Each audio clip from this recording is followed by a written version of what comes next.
Hello and welcome, lovely people.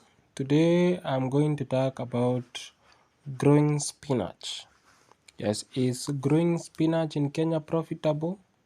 Most people will tell you yes, but I'm about to disappoint you with the truth. For me, here, as you can see, it's around half an acre.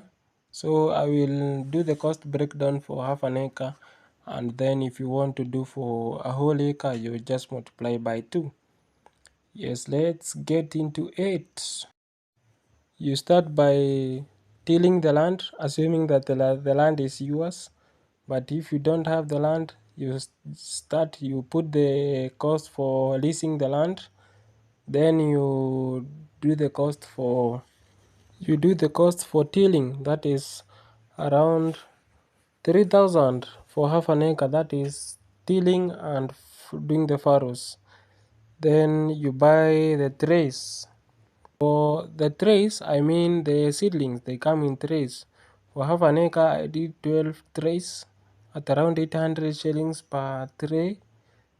Then you put in the cost for irrigation. So, for the sake of uniformity, let's say every tray costs 1,000 shillings.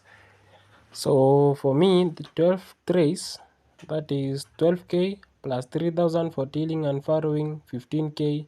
Then the cost for buying petrol for irrigating the land, let's put it around 2k. That is 17,000. Yes, 17,000 without labor. Then after transplanting, you add fertilizers. Let's put the average as 15 kilograms for fertilizer, and assuming it's 100 shillings, which is slightly over that, that is 1,500. You will also do another top dressing, let's say 1,500. That's 3k. Now we are at around 20k. Then from there, you have to wait for around 6 to 8 weeks, and every week you have to be watering. Assuming that every week you water at 1,000 shillings, that is plus 6,000, 26,000. You haven't added the labor, which we are assuming this time that you'll be providing for yourself. That's 26k. What have I missed? Well, fungicides, insecticides, and whatever. Those agrochemicals, because you have to be spraying every week. Yes. For spinach, if you don't spray, you will not take anything to the market because aphids and other insects will be eating up your leaves. And for fungi, the powdery mildew will ravage the leaves and they will look whitish, and nobody will buy them when they look whitish. So if you do the calculations at around 6 weeks, you'll have spent around 30k. Don't forget that you haven't added the labor. So somebody will ask, why am I saying that you will need about 6 to 8 weeks before you sell? Well, that is because at around 1 month you will have some spinach, but when you take it to the market, nobody will buy it because the people at the market, the brokers, will tell you that the stocks are not big enough. That I don't know whether they will be eating the stocks or whatever, but that's what they say. So you'll have to wait about 6 to 8 weeks. At this point, let's do the math to your break-even point. After how many weeks will you start getting some profit? Then let's say you spend 30k average for half an acre. Then at the current prices of 10 shillings, you will need how many? You divide 30,000, divide by 10, that is 3 tons. And for 3 tons, how long will it take you to get 3 tons? Well, for me, I get around 200 kilos per week. that will come to about 15 weeks. So 15 weeks, it's almost 4 months for you to break even. Yes, and I'm assuming that from since you started selling, you are not incurring any other costs like watering, the cost of picking the spinach and such kind of things. So it will be well over 20 weeks to break even.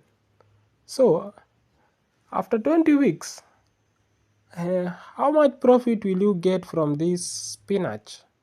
Well, maybe if the prices will have changed. And let me tell you, 4 months is quite a lot of time to get back your 30,000. It's like you threw your money in a pit and then you are just digging. Now, at what time will you be making money? Because there are sometimes you'll make money from this venture. Yes. So if you are at a place where you don't need to water your spinach that frequently, you'll be getting some money back. And if you planted your own seedlings, then from my experience, I don't see spinach seedlings germinating that well. So you'll need a lot of money to buy the seeds and a lot of time to look after the nurseries. So that's why I opted for buying the seedlings, because they shorten the time.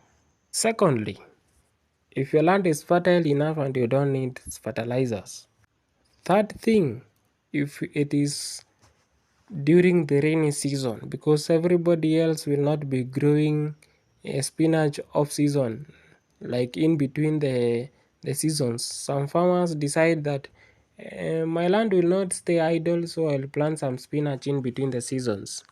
That's why there is oversupply of the spinach. So if you have made the first two, when is the best time to plant your spinach? Well, that's around 6 to 8 weeks before the onset of the rains, so that when the rain falls, then you will be having your first batch to the market, and everybody else will be plowing their land and abandoning this venture.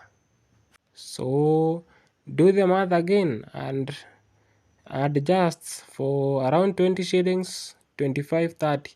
That is the average when the demand is high and the supply is low. The equilibrium point, it's around 25 shillings per kilogram. So divide the amount you spent by 25 to get the number of weeks you will need to get back your money. Then how long will it take for you to get back your money? Yes, that's it. So before you get into this business, do such kind of maths and your return on investment. Lastly, before you plant your spinach, make sure that you plant your spinach in a place which is fertile. Make sure that you observe the spacing. If it's 30 centimeters by 30 centimeters, make sure you follow that spacing.